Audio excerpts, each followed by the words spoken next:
मेरा नाम है कृषि एंड स्वागत करते हैं आप सभी का आई डू हैव चैनल पे।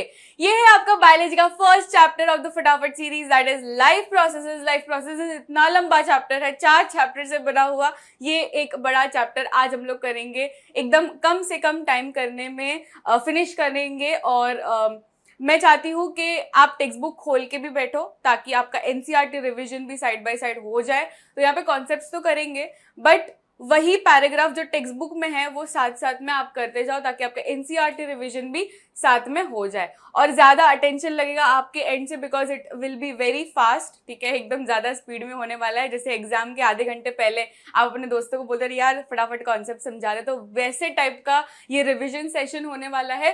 तो चलिए शुरू करते हैं without wasting any time. Life processes. Life processes क्या होता है बेटा? लाइफ प्रोसेसेस वो प्रोसेसेस होती है जो अपने लाइफ को मीनिंगफुल बनाती है। अगर ये लाइफ प्रोसेस में से एक भी प्रोसेस नहीं है तो फिर अपना जीवन नहीं चल पाएगा। तो जो भी एसेंशियल प्रोसेसेस होती है वो है लाइफ प्रोसेसेस। और लाइफ प्रोसेसेस अपने टेक्स्ट बुक में है 4, ठीक है। न्यूट्रिशन है, फिर रेस्पिरेशन है, ट्रांसपोर्टेशन है और एक्सक्रीशन है। न्यूट्रिशन क्या होता है? न्यूट्रिशन मतलब इनटेक ऑफ फूड। और वो फूड हम लोग क्यों खा रहे हैं? क्योंकि हमें चाहिए एनर्जी, टू प्रोड्यूस एनर्जी। और ये एनर्जी क्यों चाहिए? क्योंकि हमारे सेल्स है बॉडी में, वो सारे सेल्स बहुत सारे रिएक्शंस कर रहे हैं, फंक्शंस परफॉर्म कर रहे हैं, बॉडीली फंक्शंस परफॉर्म कर रहे हैं, जैसे कि मेंटेनेंस, ग्रोथ, रिपेयर, फिर इम्यूनिटी। कोई बैक्टीरिया आ गया तो उसको फाइट अगेंस्ट करना पड़ेगा। तो ये सारी चीजों में एनर्जी लगती है और वो एनर्जी कहाँ से आएगी? न्यूट्रिशन से ही आएगी। तो न्यूट्रिशन होता है 2 टाइप्स का, 2 मोड्स ऑफ न्यूट्रिशन होते हैं। एक तो होता है ऑटोट्रॉफिक, दूसरा होता है heterotrophic. Autotrophic mode of nutrition में क्या होता है? उसके पास एक ग्रीन पिगमेंट होता है दैट इज क्लोरोफिल। ये क्लोरोफिल के मदद से ये अपना खाना खुद बना सकता है, आत्मनिर्भर है। तो वैसा कौन होता है? ग्रीन प्लांट्स होते हैं। फिर कोई साइनोबैक्टीरिया करके एक बैक्टीरिया होता है तो उसके अंदर भी ग्रीन पिगमेंट पाया जाता है जिससे वो अपना खाना खुद बना सकता है।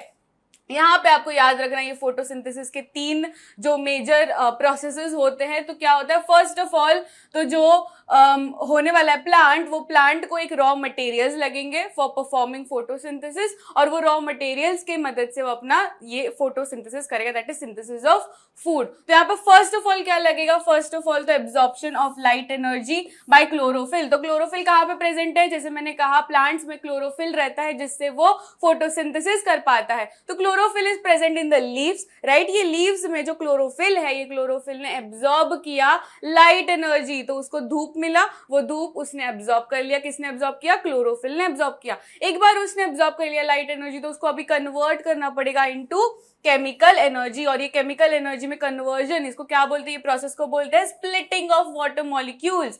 तो ये प्रोसेस हो गई, उसके बाद उसको खाना बनाना है। अभी लास्ट में अपना क्या है उद्देश्य? कि खाना बनाना है। तो खाना कैसे बनाएगा? कार्बन डाइऑक्साइड इनहेल करेगा। प्लांट्स अपने से उल्टा चलता है, राइट, फोटोसिंथेसिस में। तो वो ऑक्सीजन इनहेल नहीं करता, वो क्या करता है? वो कार्बन डाइऑक्साइड इनहेल करेगा और फिर वो कार्बन डाइऑक्साइड को कन्वर्ट करेगा into carbohydrate that is glucose. और यही ग्लूकोज उसका खाना है। तो ग्लूकोज बना लिया उसने और फोटोसिंथेसिस उसका हो गया, that is autotrophic mode of nutrition. दूसरी मोड ऑफ न्यूट्रिशन होता है heterotrophic mode of nutrition. Heterotrophic मतलब वो खुद तो खाना नहीं बना पाते तो उनको डिपेंड करना पड़ता है, डिपेंड होना पड़ता है दूसरे ऑर्गेनिजम्स पे। तो यहाँ पे 3 मोड्स होते हैं और 3 टाइप में ये डिवाइडेड है और हर एक का एग्जाम्पल आपको पता होना चाहिए और उसमें क्या होता है वो भी पता होना चाहिए। तो फर्स्ट इज पैरासिटिक। पैरासिटिक मतलब क्या? कि वो जो ऑर्गेनिज्म होगा वो दूसरे ऑर्गेनिज्म पे डिपेंड होगा और उसको हम बोलेंगे होस्ट। ये होस्ट के अंदर भी जा सकता है या तो होस्ट के ऊपर रह के उसको तंग भी कर सकता है। तो ये सिर्फ हार्म करेंगे बट उसको किल नहीं करेंगे। तो यहाँ पे सिर्फ हार्म वर्ड यूज करना, जब आप डेफिनेशन लिखोगे किल नहीं करता। तो यहाँ पे 2 प्रकार के, जैसे मैंने कहा, तो अगर ये बॉडी के अंदर जा रहा है तो इसको बोलते हैं एंडोपैरासाइट। बॉडी के ऊपर ही है तो इसको बोलते हैं एक्टोपैरासाइट। एंडो मतलब इसमें प्लाज्मोडियम एग्जाम्पल लिख सकते हो और एक्टो मतलब लीच, उसका एग्जाम्पल लिख सकते हो। टिक, जू जो होते हैं, लाइज होते हैं, ये सब कुछ क्या है इसमें एग्जाम्पल आ जाएगा। दूसरा है सैप्रोट्रोफिक। सैप्रोट्रोफिक मतलब क्या? कि वैसे ऑर्गेनिजम्स जो डेड एंड डीके, सड़े हुए मैटर पे वो फीड करते हैं, डेड एंड डिकेइंग मैटर पे वो फीड करते हैं, और वो अपने जो एंजाइम्स होने वाले डाइजेस्टिव एंजाइम्स वो बाहर ही सिक्रीट करके एक्स्ट्रा सेलुलर डाइजेशन करेंगे, और एक बार उनका खाना पच जाएगा बॉडी के बाहर फिर वो ऐसे एब्जॉर्ब कर लेंगे, ठीक है। तो एक्स्ट्रा सेलुलर डाइजेशन देखा जाता है, और इसका एग्जाम्पल्स आप लिख सकते हो, ईस्ट, मशरूम, बैक्टीरिया जो होते हैं ये सारे क्या होंगे, सैप्रोट्रोफिक मोड ऑफ न्यूट्रिशन। दूसरा होता है तीसरा is holozoic mode of nutrition. Holo मतलब होल, तो वो पूरा का पूरा खाना ऐसा खा लेगा, और फिर उसके बॉडी के अंदर सारी प्रोसेसेस होगी फॉर डाइजेशन। फर्स्ट क्या होगा, इंजेशन, इंजेशन मतलब खाना खाना, फिर क्या होगा, डाइजेशन, डाइजेस्ट करना, तीसरा क्या, एब्जॉर्प्शन, एक बार डाइजेशन हो गया। चलिए नेक्स्ट स्लाइड में उसका डिटेल में ही है, तो इसका एग्जाम्पल पूरा डिटेल में अमीबा में आता है क्वेश्चन, तो ये याद रखना है। तो अमीबा में न्यूट्रिशन किस प्रकार का देखा जाता है, होलोजोइक मोड ऑफ न्यूट्रिशन। उसमें क्या होता है, first process is ingestion, ingestion मतलब खाना लेना, इनटेक।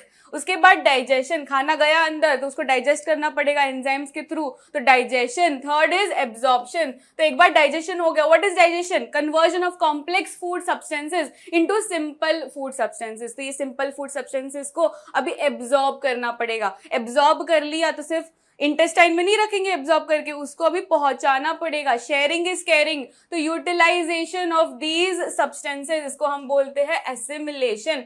और एक बार एसिमिलेशन हो गया, बंटवारा हो गया, उसके बाद जो भी अनडाइजेस्टेड है, अनएब्जॉर्ब्ड है, उसको अभी बॉडी से निकालना पड़ेगा, तो वो प्रोसेस का नाम क्या होता है, इजेशन। तो ये सारी प्रोसेसेस देखी जाती है इन अमीबा। अमीबा अपने सूडोपोडिया से ये सारी प्रोसेसेस कर लेता है। दूसरा एग्जाम्पल, हमारे में भी क्या होता है, holozoic mode of nutrition.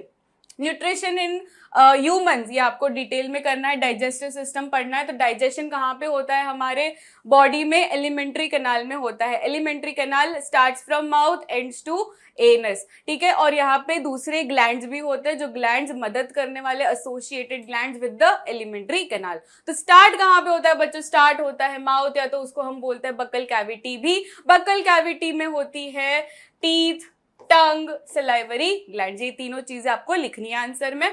Teeth में क्या होगा, टिश्यूम टिश्यूम टिश्यूम, कटिंग कटिंग कटिंग, बाइटिंग, ये सब कुछ होगा।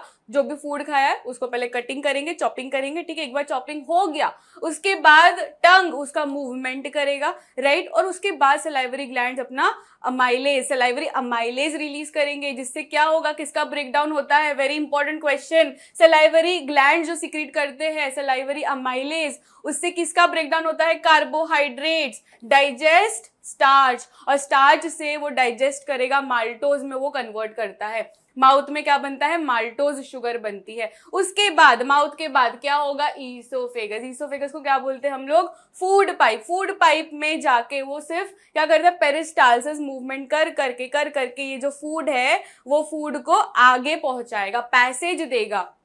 उसके बाद स्टमक की बात करते हैं, तो ईसोफेगस के बाद पेरिस्टालसिस करके उसने स्टमक तक पहुंचा दिया। अब स्टमक के इनर लाइनिंग में प्रेजेंट होती है गैस्ट्रिक ग्लैंड्स, जो तीन चीजें बनाती है, राइट, HCl, म्यूकस और पेप्सिन। HCl क्या है, hydrochloric acid, very strong acid, ये किल कर देगा जर्म्स को। तो जो भी हमने खाना खाया उसमें अगर जर्म्स है तो वो किल कर देगा। दूसरी चीज क्या करता है, वो पेप्सिनोजेन से पेप्सिन में कन्वर्ट करता है। इनएक्टिवेटेड फॉर्म पेप्सिन जब था उसको कन्वर्ट कर दिया into activated form, that is pepsin. और पेप्सिन का क्या रोल है, पेप्सिन का रोल है to digest proteins. And third is mucus, तो म्यूकस एक प्रोटेक्टिव लाइनिंग जैसे एक्ट करता है, क्योंकि hydrochloric acid is a very strong acid और उसको हार्म ना हो, स्टमक कोई हार्म ना हो, दैट इज वाई म्यूकस एक प्रोटेक्टिव लेयर बनाता है। उसके बाद बढ़ते हैं पाइलोरिक स्पिंक्टर। तो पाइलोरिक स्पिंक्टर क्या है, ये स्टमक और इंटेस्टाइन के बीच में एक स्पिंक्टर होता है जो रेगुलेट करेगा फूड का आना जाना, ठीक है। तो ये पाइलोरिक स्पिंक्टर, पाइलोरिक मतलब वो स्टमक से रिलेटेड है, तो pyloric. Next is liver, pancreas. तो लिवर क्या करेगा, बाइल जूस बनाएगा। बाइल जूस में क्या प्रेजेंट रहता है, बाइल रहता है जो अल्कलाइन मीडियम क्रिएट करेगा, क्योंकि यहाँ पे एसिडिक फूड हो गया तो अभी अल्कलाइन करना पड़ेगा। दूसरी चीज होती है बाइल जूस में bile salts. Bile salts are responsible for emulsification of fats. Emulsification मतलब जो फैट्स ग्लोब्यूल थे उसको तोड़ तोड़ के छोटे छोटे लिपिड मॉलिक्यूल्स में कन्वर्ट करेगा, वो होता है इमल्सिफिकेशन ऑफ फैट्स। और वो इंपॉर्टेंट है कि बाइल सॉल्ट्स लिखो, ठीक है, सिर्फ बाइल लिख के नहीं आना, bile salts. Next is pancreas. तो पैनक्रियाज प्रोड्यूस करता है पैनक्रियाटिक जूस, और पैनक्रियाटिक जूस में 3 एंजाइम्स होती है। फर्स्ट तो है पैनक्रियाटिक अमाइलेज, तो यहाँ पे अमाइलेज ने क्या किया, कार्बोहाइड्रेट्स का डाइजेशन, तो यहाँ पे भी सेम ही करेगा। दूसरा है ट्रिप्सिन, तो ट्रिप्सिन किसका भाई है, पेप्सिन का भाई है, तो सेम ही रोल करता है, दैट इज प्रोटीन का digestion. And third is lipase, lipase मतलब क्या कि लिपिड्स का डाइजेशन, लिपिड्स का ब्रेकडाउन, तो ये तीनों चीजें प्रोड्यूस की जाती है बाय द पैनक्रियाज। अब small intestine, last part of the digestive, मतलब डाइजेस्टिव पार्ट नहीं है ये, डाइजेस्टिव सिस्टम का लास्ट पार्ट नहीं है, बट यहाँ पे एंड हो जाता है, डाइजेशन एंड्स हियर। तो स्मॉल इंटेस्टाइन में इनर लाइनिंग में इंटेस्टिनल ग्लैंड्स होती है जो 3 एंजाइम्स बनाएगी, और यहाँ पे अभी एंड गेम हो गया, जो भी फूड था अभी एकदम सिंपल सब्सटेंसेस में कन्वर्ट हो जाएगा। तो कार्बोहाइड्रेट जो था वो एकदम glucose which is a very simple sugar, तो ग्लूकोज में कन्वर्ट हो गया। जो प्रोटीन्स थे वो पेप्टाइड्स, अमीनो एसिड्स में कन्वर्ट हो गए, और फिर जो लिपिड्स था, फैट्स था, वो कन्वर्ट हो गया into fatty acids and glycerol. तो ये याद रखना है, तीनों का कन्वर्जन याद रखना है जो होता है इन द स्मॉल इंटेस्टाइन। और यहाँ पे absorption, maximum absorption takes place, क्योंकि उसके इनर लाइनिंग में क्या प्रेजेंट है, विलाई प्रेजेंट है, तो यहाँ पे एब्जॉर्प्शन भी हो गया। अब लास्ट रहेगा लार्ज इंटेस्टाइन। लार्ज इंटेस्टाइन में कोई डाइजेशन नहीं होता, सिर्फ और सिर्फ एब्जॉर्प्शन होगा, और जो भी वेस्ट है वो निकाला जाएगा to get rid of it. तो यहाँ पे डाइजेस्टिव सिस्टम खत्म हो गया, न्यूट्रिशन खत्म हो गया। Next process, life process is respiration. तो जो भी हमने खाना खाया ग्लूकोज में तो बन गया, अब ये ग्लूकोज को भी तोड़ना पड़ेगा। क्यों तोड़ना है, ग्लूकोज में ही रखते ना, नहीं रख सकते, क्योंकि हमें चाहिए एनर्जी। तो एनर्जी चाहिए तो हमें क्या करना पड़ेगा, ब्रेक डाउन करना पड़ेगा, ब्रेक डाउन ऑफ दो सब्सटेंसेस सच एज ग्लूकोज, और ये प्रेजेंस में भी हो सकता है ऑक्सीजन के, या तो एब्सेंस ऑफ ऑक्सीजन में भी हो सकता है। तो यहाँ पे ये 3 टाइप्स आपको याद रखने, ये टेक्स्ट बुक का चार्ट है, ये आपको याद रखना है, वेरी वेरी इंपॉर्टेंट, ठीक है। तो ग्लूकोज से ये स्टार्ट होता है, ग्लूकोज जो न्यूट्रिशन का ही मतलब प्रोडक्ट मिला, वो सिंपल सब्सटेंस में मिला, ये ग्लूकोज का ब्रेक डाउन होगा, तोड़ेंगे into what, pyruvate which is a 3 carbon molecule. ये 6 कार्बन होता है, ये 2 मॉलिक्यूल्स बनाता है इंटू 3 + 3, ठीक है। तो ये पाइरुवेट में बन गया, बट थोड़ी सी एनर्जी रिलीज करता है, बट अपने को क्या चाहिए, अपने को तो बहुत सारा एनर्जी चाहिए, राइट। तो ये ज्यादा एनर्जी करने के लिए पाइरुवेट को भी और तोड़ना पड़ेगा। वेरी इंपॉर्टेंट पॉइंट कि यहाँ पे ये जो ग्लूकोज का ब्रेकडाउन है ये सिर्फ और सिर्फ साइटोप्लाज्म में होता है, and it is common for all the types, ठीक है। 2 टाइप्स के होते हैं, एरोबिक एंड एनारोबिक। एरोबिक में एक ही टाइप है, एनारोबिक में 2 टाइप्स है, लैक ऑफ ऑक्सीजन, थोड़ा सा ऑक्सीजन ही देंगे, और इसमें प्योर एब्सेंस, कोई भी ऑक्सीजन यूज नहीं करेंगे। तो यहाँ पे डिपेंडिंग कि क्या यूज कर रहे हो वो हिसाब से आपको एनर्जी मिलेगी। तो फर्स्ट देखेंगे एब्सेंस ऑफ ऑक्सीजन, इसमें हम लोग ऑक्सीजन का यूज ही नहीं कर रहे, तो ये देखा जाता है in the east, and east में देखा जाता है ये वाला जो प्रोसेस है इसको हम फर्मेंटेशन भी बोलते हैं, ठीक है, फर्मेंटेशन। और यहाँ पे इथेनॉल प्रोड्यूस किया जाता है प्लस कार्बन डाइऑक्साइड और थोड़ी सी एनर्जी, दैट इज 2 ATP। उसके बाद बोलते हैं कि थोड़ा सा ऑक्सीजन डालते हैं। थोड़ा सा ऑक्सीजन कहाँ पे होता है, ये वाला प्रोसेस कहाँ पे होता है, मसल सेल्स में होता है, एंड ये मसल सेल्स में लैक्टिक एसिड का फॉर्मेशन होता है जिससे क्रैम्प्स आते हैं। Very important question PYQ, lactic acid formation से ज्यादा अगर एक्यूमुलेशन हो गया तो फिर जो ज्यादा मस्कुलर एक्टिविटीज करते हैं, स्पोर्ट्समैन है, ये सब कुछ है, तो उनके मसल्स में क्रैम्प्स आते, क्यों आते, क्योंकि लैक्टिक एसिड का फॉर्मेशन हुआ है, और इसमें भी 2 ATP प्रोड्यूस किया जाता है। Last is presence of oxygen, और ये कहाँ पे देखा जाता है, इन द माइटोकॉन्ड्रिया। तो माइटोकॉन्ड्रिया में होता है, अपने सेल्स के माइटोकॉन्ड्रिया में होता है, और उसमें carbon dioxide, water and energy release किया जाता है, और इसमें सबसे ज्यादा एनर्जी रिलीज किया जाता है बिकॉज यहाँ पे 38 ATP आपको मिलेगा। तो सिंपल बाइफिकेशन आपको पता होना चाहिए, what is aerobic, what is anaerobic. Aerobic मतलब क्या कि ऑक्सीजन के प्रेजेंस में होगा, और एनारोबिक मतलब एब्सेंस ऑफ ऑक्सीजन या तो थोड़ा थोड़ा प्रेजेंस। तो ये दोनों ना एनारोबिक में लिखना है, और ये वाला जो है ये एरोबिक में आएगा। अब यहाँ पे हमने ऑलरेडी ये एंड प्रोडक्ट्स तो लिख दिए, ठीक है, ये एज इट इज। अगर रिएक्शन पता है तो ये आप लोग चार्ट आसानी से लिख सकते हो, और यहाँ पे 38 मिलेगा, यहाँ पे 2 ATP मिलेगा, सिंपल है, और इसमें आपको एग्जाम्पल लिख के आ जाना है, ठीक है, एकदम ईजी, सब कुछ समझ के करो। Next, human respiratory system. Human respiratory system याद रखना है कैसे स्टार्ट होता है, तो सिंपल है, स्टार्ट होगा अपना नेजल कैविटी से। नेजल कैविटी में क्या प्रेजेंट रहता है, नेजल पैसेज रहता है, नॉस्ट्रल्स होते हैं। नॉस्ट्रल्स कितने 2 नाक है ना, तो 2 नॉस्ट्रल्स है, तो एक्सटर्नल नॉस्ट्रल्स है। उसके बाद में जो हवा हमने ली, इनहेल की, कहाँ पे जाएगा, ग्लॉटिस में जाएगा। तो सिंपल अगर मैं आपको समझाना चाहूँ तो दिस इज ट्रेकिया, ठीक है, ये बॉटल ट्रेकिया है, और ये जो है ये ढक्कन, दिस इज ग्लॉटिस। तो तो ये ग्लॉटिस है, और ये जो ऊपर का कवरिंग है दिस इज एपिग्लॉटिस। तो एपिग्लॉटिस उसका ऊपर का सरफेस है और ये ग्लॉटिस। तो हवा अंदर हम लोग लेंगे तो ये जाएगा ट्रेकिया में, ठीक है, विंड पाइप मतलब ट्रेकिया। तो ऊपर उसके ऊपर फेरिंग्स प्रेजेंट है, ट्रेकिया के ऊपर फेरिंग्स प्रेजेंट है, which is a common passage जो डिवाइड होगा, मतलब वो दो चीजों में बंटवारा होता है, एक तो विंड पाइप एक तो फूड पाइप। तो हम लोग अभी विंड पाइप की बात कर रहे हैं। तो यहाँ पे ग्लॉटिस है, ये एपिग्लॉटिस है। तो एपिग्लॉटिस बंद हो जाएगा जब हम खाना खा रहे, क्योंकि वी डोंट वांट कि वो फूड एंटर हो जाए इनटू द ट्रेकिया, राइट। तो तभी ये ढक्कन बंद कर देंगे, ग्लॉटिस बंद कर देंगे, ठीक है। और ये बंद कैसे होगा, क्योंकि एपिग्लॉटिस बंद है।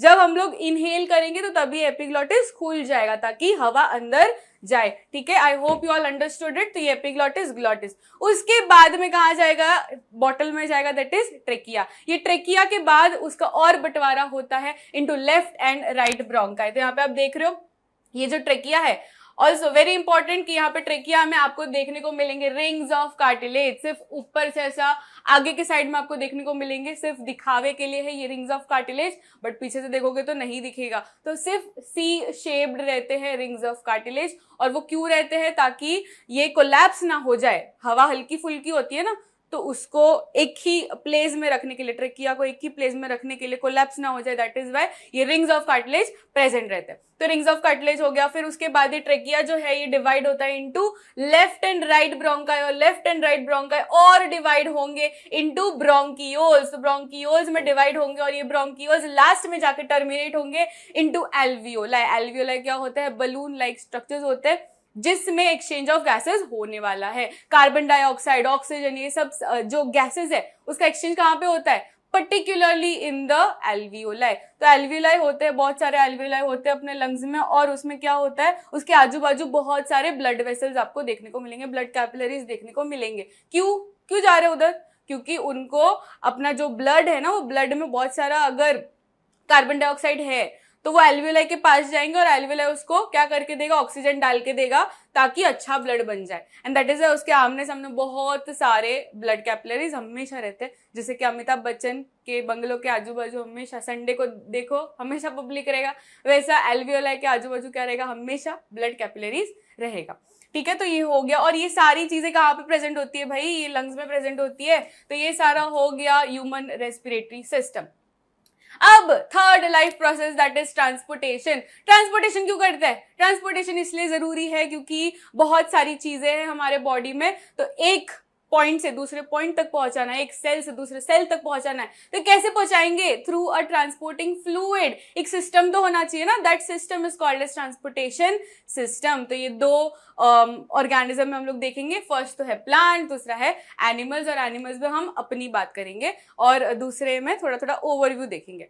तो फर्स्ट देखते हैं प्लांट्स में। तो प्लांट्स में एज सच कोई सिस्टम नहीं देखा जाता है, एज सच कोई ऑर्गन्स नहीं है, बट स्पेशलाइज्ड टिश्यूज है। स्पेशलाइज्ड टिश्यूज यानी जाइलम एंड फ्लोएम। जाइलम किसका कंडक्शन करता है, वाटर एंड मिनरल्स का कंडक्शन करता है, एंड फ्लोएम किसका कंडक्शन करेगा, फूड का करेगा। तो यहाँ पे आपको डायरेक्शन पता होना चाहिए, जाइलम का क्या डायरेक्शन होता है, फ्लोएम का क्या डायरेक्शन होता है। जाइलम हमेशा वाटर एंड मिनरल्स का करता है, तो वाटर एंड मिनरल्स कहाँ पे होते हैं, यहाँ पे अगर प्लांट है तो नीचे ही होंगे ना, सॉइल के यहाँ पे ही होंगे वाटर एंड मिनरल्स। तो हमेशा फ्लो क्या होगा, फ्रॉम नीचे से ऊपर, and this process is called as ascent of sap. देखो यहाँ पे एसेंट ऑफ सैप, तो एसेंट ऑफ सैप क्या होता है, transportation of water and minerals नीचे से ऊपर, क्योंकि यहाँ पे हमेशा एक ही फ्लो होने वाला है, यूनिडायरेक्शनल फ्लो होने वाला है। Next is phloem. फ्लोएम का दो डायरेक्शन देखा जाता है क्योंकि फ्लोएम इन्वॉल्व है फूड का ट्रांसपोर्टेशन। अब फूड कहाँ पे बनता है, फोटोसिंथेसिस कहाँ पे होता है, लीव्स में होता है ना, तो लीव्स में फूड बन रहा है।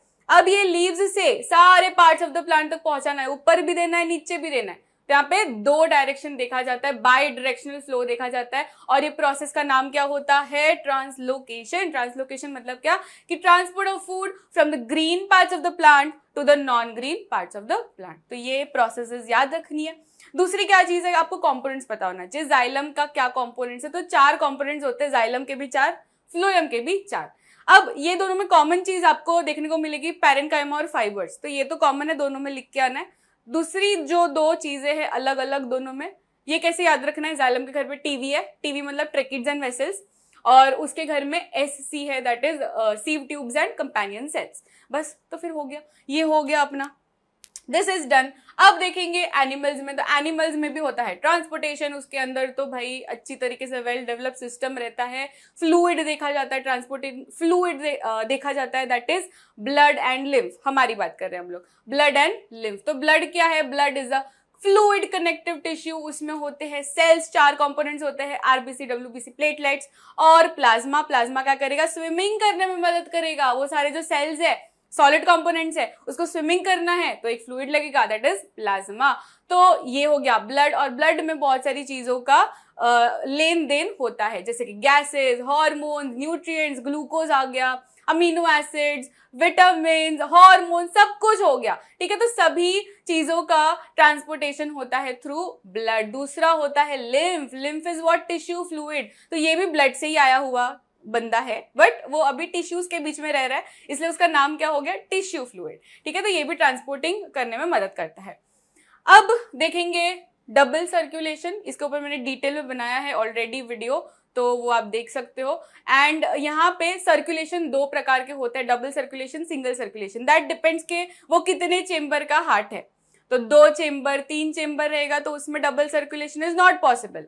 अगर 4 चेंबर रहेगा तो प्रॉपर उसमें ऐसा सेप्टम देखा जाता है जिससे deoxygenated and oxygenated blood separate होता है, ताकि डबल सर्कुलेशन इज पॉसिबल। और उसका एग्जांपल क्या होगा? मैमल्स एंड बर्ड्स, क्योंकि these are warm blooded animals. Warm blooded animals मतलब खुद का टेम्परेचर, बॉडी टेम्परेचर वो मेंटेन करके रखते हैं।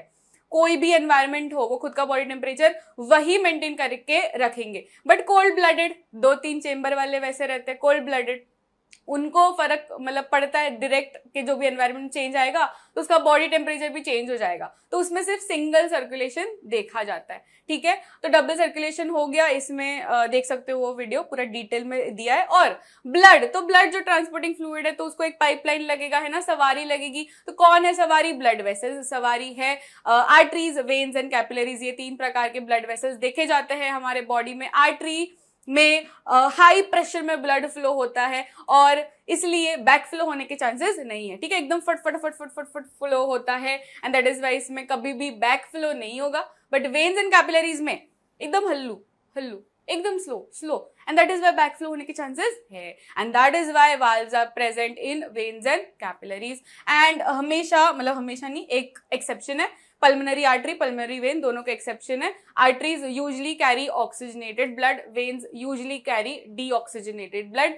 Artery away from the heart जाता है क्योंकि उसको ऑर्गन्स में देना है अपना अच्छा ब्लड, एंड वेन्स हमेशा टूवर्ड्स द हार्ट आता है क्योंकि उसको अपना जो गंदा ब्लड है उसको अच्छा ब्लड करना है, तो वो जाता है हार्ट में, ठीक है। That is all about the transportation. Fourth life process that is excretion. Excretion यानी क्या? हमारे सेल्स में बहुत सारे रिएक्शंस होते हैं, मेटाबॉलिक रिएक्शंस होते हैं, तो ये रिएक्शंस में हमेशा एक बाई प्रोडक्ट बनेगा। तो ये by product mostly nitrogenous waste होता है और ये नाइट्रोजनस वेस्ट डायरेक्टली ब्लड में दिए जाते हैं। तो ये ब्लड में से नाइट्रोजनस वेस्ट हमें अभी निकालना है। So what is excretion? Removal of nitrogenous waste, metabolic waste. और ये मेटाबॉलिक वेस्ट, नाइट्रोजनस वेस्ट क्या क्या हो सकते हैं अपने बॉडी में? फर्स्ट तो है ammonia, urea, uric acid, depending upon the organism, ये 3 टाइप्स के होते हैं। तो हमारे में ज्यादा यूरिक एसिड एंड यूरिया देखा जाता है।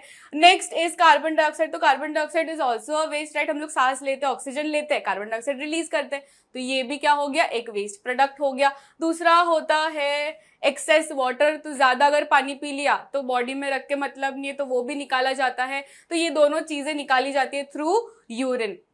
नेक्स्ट देखेंगे सिंपल ऑर्गेनिज्म। तो सिंपल ऑर्गेनिज्म में लाइक अमीबा, तो इसमें सिंपल डिफ्यूजन से अपना वो वेस्ट निकाल सकता है, सूडोपोडिया से ही डायरेक्टली निकाल सकता है। बट हम तो ठहरे कॉम्प्लेक्स ऑर्गेनिज्म, तो हमको ऐसा डायरेक्टली ऐसा नहीं निकाल सकते, स्किन से लिमिटेड होता है excretion, but proper system is needed. तो यहाँ पे हमारे पास एक प्रॉपर एक्सक्रीटरी सिस्टम है जिसमें होता है पेयर ऑफ किडनी, फर्स्ट तो पेयर ऑफ किडनी, उसके बाद pair of ureters, urinary bladder and urethra. तो पेयर ऑफ किडनी है, फिर किडनी से जो भी बना दैट इज यूरिन, ये यूरिन कैरी करेगा थ्रू यूरेटर्स, और यूरेटर्स के बाद में कौन सा कंपोनेंट है? यूरिनरी ब्लैडर, जिसमें स्टोर होगा और उसके बाद रिलीज किया जाएगा थ्रू द यूरेथ्रा। तो ये हो गया अपना सिस्टम, एक्सक्रीटरी सिस्टम। यहाँ पे किडनी के अंदर क्या प्रेजेंट है वो जानना बहुत जरूरी है, दैट इज नेफ्रॉन। तो नेफ्रॉन फिल्ट्रेशन यूनिट्स होते हैं, it is structural and functional unit of kidney, life नहीं बोलना,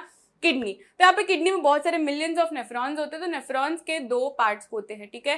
फर्स्ट तो है ग्लोमेरुलस, दूसरा होता है ट्यूबुलर पार्ट। तो यहाँ पे आप देख रहे हो this round structure, this is glomerulus Bowman's capsule. Glomerulus मतलब वो जो अंदर कैपिलरीज है ना, उसका नाम होता है ग्लोमेरुलस, और जो पकड़ के रखा है वो ग्लोमेरुलस को, दैट इज बोमेन्स कैप्सूल। तो बोमेन्स कैप्सूल फर्स्ट कंपोनेंट, दूसरा जो भी आप देख रहे हो ट्यूबुलर पार्ट, ठीक है, तो that is called as renal tubule. Renal मतलब किडनी से रिलेटेड है तो रीनल ट्यूब्यूल। तो होता क्या है, जो जैसे मैंने कहा जो भी नाइट्रोजनस वेस्ट है वो ब्लड में दिए जाते हैं। तो वो जो नाइट्रोजनस वेस्ट वाला ब्लड है वो एंट्री मारता है किडनी में। किडनी में भी वो कहाँ पे एंट्री मारता है, नेफ्रॉन के अंदर एंट्री मारेगा। नेफ्रॉन में सबसे पहला पार्ट उसको क्या दिखेगा, ग्लोमेरुलस दिखेगा। तो ग्लोमेरुलर कैपिलरीज के थ्रू वो अंदर एंट्री मार लेगा इन द नेफ्रॉन।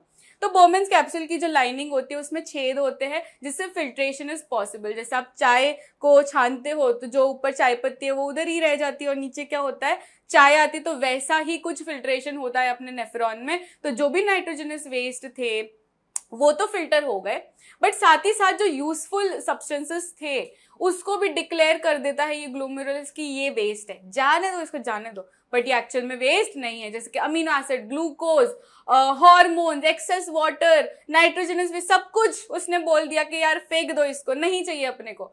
बट आगे जो ट्यूबुलर पार्ट है वो रीएब्जॉर्प्शन करता है। रीएब्जॉर्प्शन यानी कि जो ऑलरेडी एब्जॉर्ब कर लिया ग्लोमेरुलस ने वो उसी का रीएब्जॉर्प्शन करेगा, सिलेक्टिव रीएब्जॉर्प्शन करेगा। ग्लूकोज चाहिए, हाँ भाई चाहिए, amino acids yes, fats yes, hormone सब कुछ चाहिए। तो जो भी चाहिए नीडेड है अपने बॉडी में वो उसका एब्जॉर्प्शन करेगा, सिलेक्टिव रीएब्जॉर्प्शन कर देगा। और लास्ट में सिर्फ और सिर्फ वो एक्सेस वाटर, अगर एक्सेस वाटर है तो वो फेंक देगा, और नाइट्रोजनस वेस्ट वो फेंक देगा। तो यूरिन में क्या होगा, क्या होगा, सिर्फ नाइट्रोजनस वेस्ट होगा और वाटर रहेगा, क्योंकि उसको डिसॉल्व करना है नाइट्रोजनस वेस्ट को, तो उतना पानी डालेंगे वो लोग, एंड दैट इज यूरिन। तो ये याद रखना है कि ग्लोमेरुलस से जो निकलेगा that will not be called as urine, and ये जो ट्यूबुलर पार्ट से जो निकलेगा that can be called as urine. क्योंकि यहाँ पे जो इसने बोला कि ये सब निकाल दो, बट ये सब कुछ यूरिन में नहीं प्रेजेंट रहता है, that liquid will be called as glomerular filtrate, ठीक है। और जो ट्यूबुलर पार्ट से निकलेगा that will be called as urine. तो नेफ्रॉन से जो निकल रहा है that will be called as urine, और किडनी से जो निकल रहा है that will also be called as urine, ठीक है। अब एक्सक्रीशन इन प्लांट्स, तो हमने एनिमल्स में देखा कि मस्त में सिस्टम है, बट प्लांट्स के पास, बेचारे के पास सिस्टम नहीं है, ठीक है। एक स्पेसिफिक ऑर्गन सिस्टम नहीं है, स्पेसिफिक ऑर्गन भी नहीं है, बट उनके पास स्ट्रक्चर्स प्रेजेंट है। कैसे कैसे स्ट्रक्चर्स है, लीव्स है, रूट्स है, उसकी मदद से वो निकाल देता है। तो फर्स्ट तो उसके लिए ऑक्सीजन इज अ वेस्ट। हमारे लिए तो ऑक्सीजन तो भाई एकदम अमृत, बट इसके लिए ऑक्सीजन वेस्ट है। कब, सिर्फ फोटोसिंथेसिस के टाइम, नॉर्मल नाइट टाइम में उसके लिए नहीं है वो वेस्ट। तो फोटोसिंथेसिस के टाइम में ऑक्सीजन इज अ वेस्ट, तो वो ऐसे ही निकाल देता है through stomata. Next is transpiration. Transpiration क्या है, एक प्रोसेस है, ट्रांसपिरेशन पुल है जो जाइलम को मदद करेगी for transportation of water and minerals. तो ये ट्रांसपिरेशन से भी वो वाटर निकाल देता है, एक्सेस वाटर अगर है उसके पास, और फिर वेस्ट प्रोडक्ट्स डेड सेल्स तक पहुंचाए जाते हैं। तो उसको लगता है अगर प्लांट को कि ये डेड सेल्स है अभी मरने वाले, तो साथ में ना वो जगह पे दे देता है वेस्ट। तो जब भी डेड सेल्स ऐसा निकल जाएंगे, गिर जाएंगे, वैसा ही लीव्स में भी होता है। तो वो लीव्स, डेड सेल जब भी निकल जाएंगे, गिर जाएंगे, तो साथ ही साथ वेस्ट भी निकल जाएगा साथ में। तो ये ऐसा टेक्निक्स वो लोग यूज करते हैं। फिर जो उनका वेस्ट होता है वो रेजिन्स, गम्स और रबर्स के फॉर्म में भी निकाला जाता है, और कोई कोई सॉइल्स में ही डायरेक्टली अपना वेस्ट एक्सक्रीट करे। तो जहां पे भी पौधा है उसके आजू बाजू वो लोग सुसु पॉटी कर देंगे, ठीक है। तो हो गया अपना, यस हो गया अपना, thank you slide, it's done. तो लाइफ प्रोसेस हमने कंप्लीट कर दिया, पूरा डिटेल में किया है, ठीक है, एकदम फास्ट राजधानी एक्सप्रेस हुआ। तो और आएंगे फटाफट से, हम लोग करते जाएंगे बायोलॉजी के chapters, and see you all in the next session. Till then take care, bye everyone.